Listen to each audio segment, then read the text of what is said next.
CBD police स्टेशनमध्ये 22 जुलै रोजीची घटना आहे. याच्यामध्ये फिर्यादी जे आहेत, या फिर्यादींना एका व्यक्तीने तंत्रविद्येच्या सहाय्याने मी तुमचे पैसे डबल करून देतो, अ, असं सांगून त्यांच्या फिर्यादी यांनी एका मध्यस्थीच्या घरी ही तंत्रविद्येची पूजा त्या आरोपींनी ठेवली होती. या पूजेमध्ये 20 लाख रुपये त्यास ठेवण्यास सांगितले आणि तंत्रविद्येच्या पूजे-अर्चेमध्ये फिर्यादीला व्यस्त करून तिथून ते 20 लाख रुपये घेऊन तो आरोपी व्यक्ती पळून गेला होता. अशी तक्रार आपल्याकडे प्राप्त झाल्यानंतर आपण 309/25 हा फसवणूक व जादूटोणा अधिनियम 2013 अन्वये गुन्हा दाखल केला होता.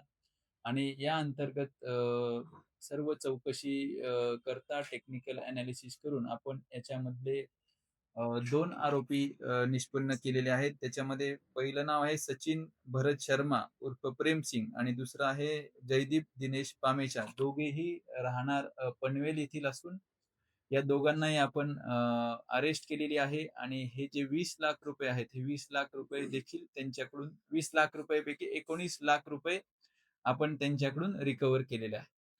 फिर्यादी व बंधुबाबा यांची ओळख ही त्या मध्यस्थी मित्राकडून झाली होती. गेले 5-6 महिन्यापासून हे दोघं एकमेकांना ओळखत होते. अॅनालिसिसमध्ये बऱ्याच गोष्टी असतात. मोबाईलचे लोकेशन असतील, सीडीआर असेल किंवा इतर गोष्टी. ज्याच्या घरी ही पूजा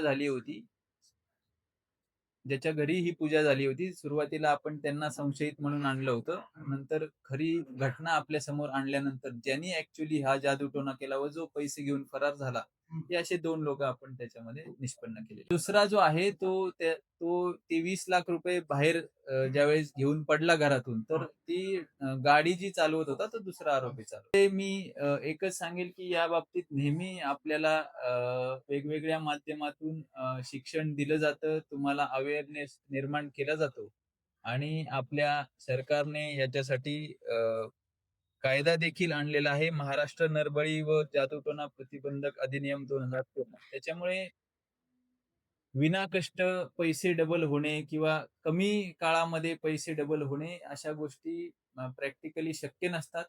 त्याच्यामुळे अशा कुठल्याही प्रकारच्या अफवांवर कोणी तुम्हाला ह्या गोष्टी जर सांगत असेल, की मी महिन्यामध्ये पैसे डबल करून देतो, 2 महिन्यात कुठल्याही पद्धतीने देत असेल, तर ते अशक्य असतं. त्याच्यामुळे अशा गोष्टींवर विश्वास ठेवू नये आणि असं जर तुम्हाला कोणी सांगत असेल, तर तात्काळ आपण पोलीस ठाण्यामध्ये येऊन तक्रार द्यायची. माझ्या चॅनलला सबस्क्राईब करा आणि बेल आयकॉन दाबा, जेणेकरून तुम्हाला माझे नवीन व्हिडिओ मिळतील.